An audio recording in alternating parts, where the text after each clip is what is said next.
In my quest to find out why people of my area are called Geordies, and that's Newcastle, Tyneside and that general area, it's brought me here to Edinburgh in Scotland because I've stumbled across a piece of the jigsaw puzzle that provides some clues into the lineage of how we've become known as Geordies. Hello, my name is Eddie and welcome to my channel. And today I'm in Edinburgh. It's the last day of the Edinburgh Fringe, August 2024. If you've never been to the Edinburgh Fringe, it's a 3-week festival, and you can describe it as being like Edinburgh on steroids for 3 weeks, because there are hundreds of venues with thousands of performers every day performing to people from not just the local area here, but from all over the world. Comedians and magicians and all sorts of street artists and the like, and it's absolutely fabulous. And I'm here on the last day, Bank Holiday Monday. So before we start looking into this clue into the Jordi story, we'll have a look around the Edinburgh Fringe. But I've also been told Edinburgh Castle is around here somewhere. Let's have a look.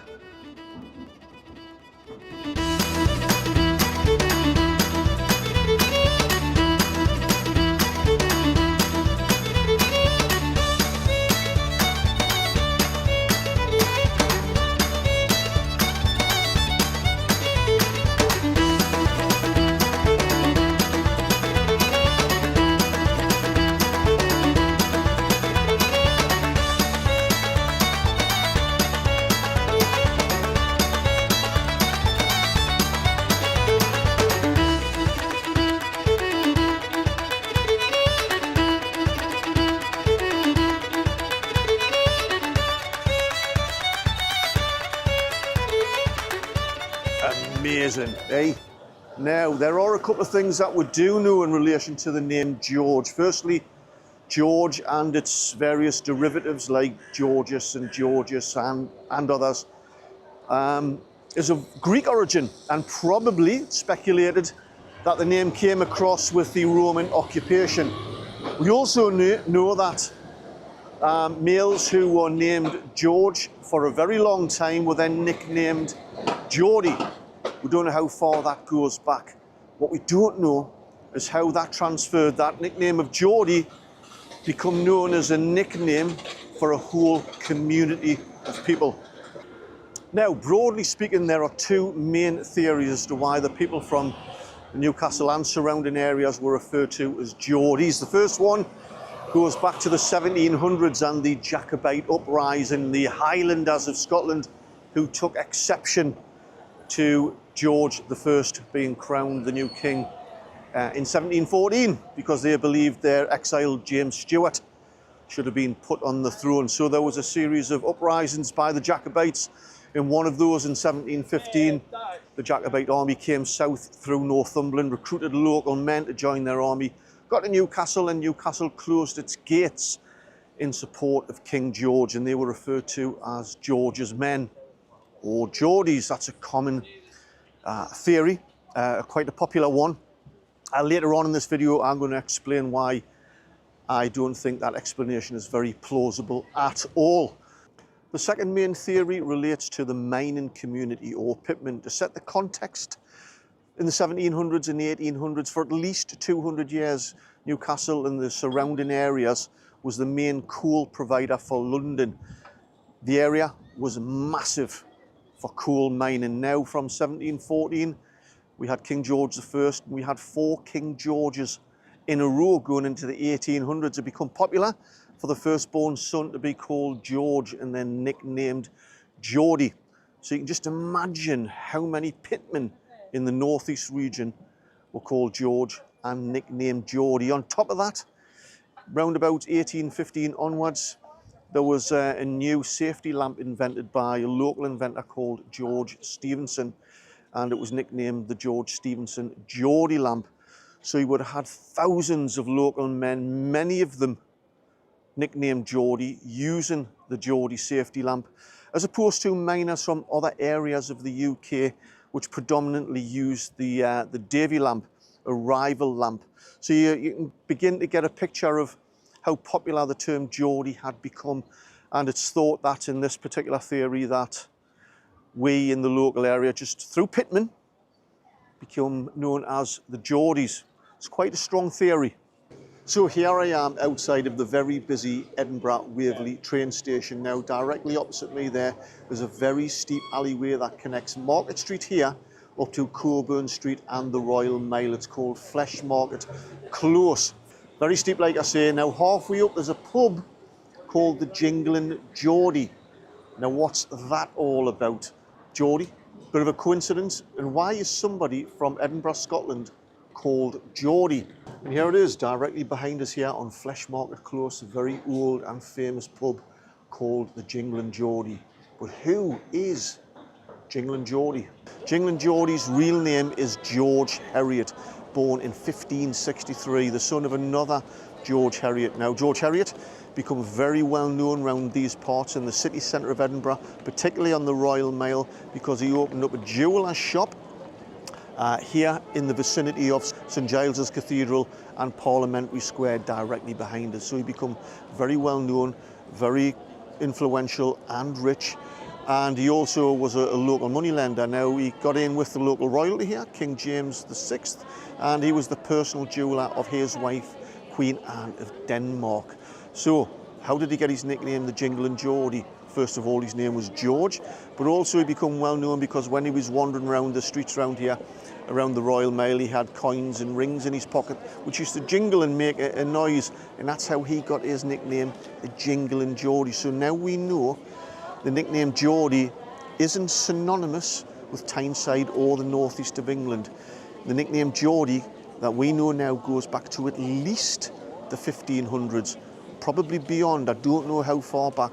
This is the earliest record that I can find of anybody nicknamed Jordi from the name George. If you can find anything else recorded even earlier than that, I would love to hear it in the comments below. Now when King James VI became King James I of England in the early 1600s, George Heriot followed him down there and set up shop and just furthered his wealth and power and influence. Now when he died in 1624, he had no children and both his wives had died, so he left his whole estate and wealth to the city of Edinburgh. And from that, they built the George Heriot Hospital for, what he said in his will, pure featherless bairns. And I think, to my knowledge, the George Heriot Hospital is now the George Heriot School. Fascinating story, and it just shows how far back the nickname Jordi goes. And they've even named a pub after him, just down the road, the Jingling Jordie. So why don't I buy into the Jacobite theory as to why we're called Geordies? Because at first glance, it does seem quite plausible, but it's only when you start scratching into the surface and drilling in that the whole theory falls apart. It doesn't stand up to scrutiny in any meaningful way. Now, for background context, we should understand that the Jacobite uprising wasn't Scotland against England. The Jacobites were, in the main, the Scottish Highlanders who took exception to King George being crowned. For example, the Scottish Lowlanders were in support of King George, as was the majority of the rest of Britain. And Newcastle took no part in the Jacobite uprising at all. Didn't face them on the battlefield, unlike other areas of England, like there was a battle in Preston, there was also a battle in Derby in 1745. So it's more likely that the Jacobites referred to Scottish Lowlanders or the English armies that they battled with in England as George's men, who would become Geordies. But they didn't. There's no record of any of that whatsoever. Newcastle was barely a footnote in the Jacobite uprising. Newcastle was of no interest or significance in the Jacobite uprising. So that's why it all starts to fall apart. There is a piece of Jacobite literature, I'm not sure if it's a song or a poem, but there is a line in there which mocks George I and refers to him as the Geordie whelp, which mocks his marital affairs. Now, the song or poem doesn't mention Newcastle, and it isn't about Newcastle. So that puts that little theory to bed as well. There is another theory out there, which I just want to dispel, and that's the time of the Venerable Bede from the 7th century in South Tyneside, a very important and influential scholar of the time. He wrote about Anglo-Saxon Britain, and it's claimed that he referred to the Geordies in some of his scriptures. he didn't. Completely made up. In conclusion, we can see that people called George have been nicknamed Jordi for hundreds of years, including here up in Scotland and probably around other parts of the UK and probably before the 1500s. We also can see that the Jacobite theory is extremely implausible. It's only when you get to the Geordie miner's lamp theory that things start to take shape. What's my theory? Well, I think that we've been given the name of Geordies a lot later than what we think. Of course, nicknames are usually given to other people rather than people forming them themselves. Is that we were probably nicknamed the Geordies during wartime through the mining, the pitman community, probably when local miners of the general northeast area joined the military to go to war, perhaps the Boer War in the late 1800s in South Africa. Could have been the First World War when local regiments and local soldiers who were pitmen joined the army or the navy, were then nicknamed Geordies from their pitman background. It could have been even as late as the Second World War. That's just my theory, based on all the available facts and evidence. In any event, it's a fascinating tale. Let me know your thoughts. If you have theories, I'd love to hear them. But please, if you make a claim, give us a reference. Pinpoint me to some evidence where it's documented historically, because I'd be really interested to look a bit deeper into that. Hope you enjoyed the video. Hope you found it interesting and informative. If you did, don't forget to give us a thumbs up. And of course, subscribe to the channel if you want to see more videos about all sorts of exciting stuff. Catch you later.